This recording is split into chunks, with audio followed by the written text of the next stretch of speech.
Bonjour à tout le monde, nouvelle vidéo Electrocodeur. Aujourd'hui, on va aborder les dictionnaires sur Python.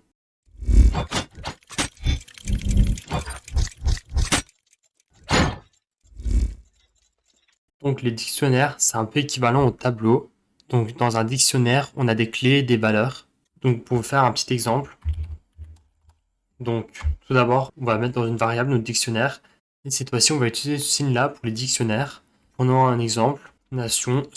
Aujourd'hui, on va faire comme une sorte de fiche d'identité comme exemple. Et pour séparer, on va faire un deux points. Et la nation, par exemple, ça va être en 16.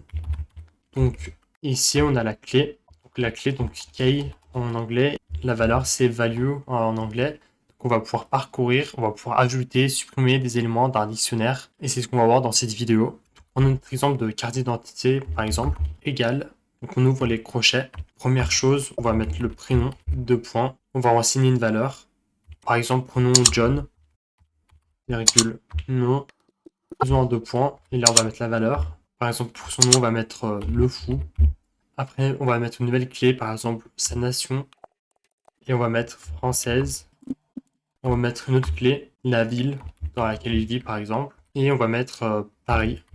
Ensuite, on peut faire afficher ce dictionnaire si on veut, avec print fiche. Donc là, on peut faire un petit exemple, on peut lancer dans le terminal. Donc on vient lire dans le dossier où il y a notre programme, on fait Python ou Python 3 au pied selon votre système d'exploitation. Moi, c'est Python 3. Ensuite, on tape le nom de votre programme. Donc moi, c'est dictionnaire.py. On peut le lancer, donc on voit qu'il y a notre tableau. Bon, pour ça, on peut l'afficher un peu mieux. Donc ça, on peut mettre en commentaire si on veut. Donc on va faire for, par exemple, clé in fiche.key. Et on va ouvrir les parenthèses, on fait deux points et on fait print. Si on veut, on peut sauter des lignes dans notre dictionnaire, donc ça sera un peu mieux. Donc ce qui est à gauche ici, c'est les clés et ici, c'est les valeurs. Donc là, on va faire afficher les clés, donc vous allez voir. Et donc on va parcourir chaque élément grâce à un for. On va relancer notre programme. Donc là, on a affiché les clés. Si on veut, on peut aussi afficher les valeurs. Donc on va faire clés et les valeurs. Ou sinon, on va juste afficher les valeurs cette fois-ci. Et on va faire fiche.valeur. Donc fiche, donc le dictionnaire, et on affiche les valeurs. Et donc on fait values. Et donc là, on affiche les valeurs, donc ce qui est ici. Donc vous verrez qu'on aura juste l'autre côté maintenant. Et donc maintenant, si on veut afficher les deux, on fait clé. Bon, après, vous nommez ça comme vous voulez. Moi, j'ai appelé ça clé et valeur, mais vous appelez ça comme vous voulez, bien sûr. C'est pas obligation que vous appelez comme moi. Et au lieu de faire .values, vous faites .item. Et donc, les items, ça prend tout en compte. On a la clé et la valeur. Donc, faisons un fichier cette fois-ci. Et on voit prénom, John, nom, le fou, nation française, ville, Paris. Donc, là, ça, on peut faire plusieurs choses. Donc, par exemple, dans notre fiche, on peut ajouter d'autres informations. Donc, pour ça, on fait fiche. On ouvre les crochets. On fait un nouveau nom de clé. Donc, on va mettre majeur. Et on fait égal true.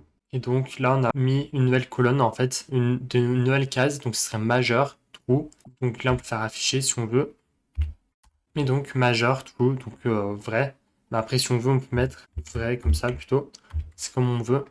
Donc majeur, c'est vrai et qu'il est majeur. On peut aussi en supprimer si on veut. Donc par exemple, donc on va faire fiche.pop et le nom de notre clé. Par exemple, la ville. Et donc on n'aura plus la clé ville. On peut faire relancer. Et donc on voit que ville, pareil, a disparu. Donc on a perdu la clé et la valeur qui était assignée à ville. Ce qu'on peut faire aussi, on peut juste afficher un seul élément. Donc je vais vous montrer, ça on peut mettre un commentaire. Et là, on va faire print fiche. Et ce qu'on va faire afficher seulement, on va ouvrir les crochets. On va faire par exemple juste afficher la nation, par exemple. Et donc française. Donc on peut juste afficher des informations qu'on veut. Donc là, on a fait entre les crochets, on a mis nation, puisque nation, ça correspond à française. Donc dans la clé valeur, elle correspond à la valeur française. Après, bien sûr, on peut faire beaucoup plus de choses que ça. Mais moi, comme dans la plupart de mes tutoriels, j'essaie de faire le plus minimaliste possible. J'essaie de donner les informations les plus importantes. J'essaie de donner les informations les plus basiques, mais aussi les plus importantes. Donc aujourd'hui, on a vu comment on faisait pour créer un dictionnaire et comment l'utiliser. Donc j'espère que la vidéo vous a plu. Si c'est le cas, alors vous pouvez vous abonner, liker, partager et commenter. C'était Electrocodeur. Ciao!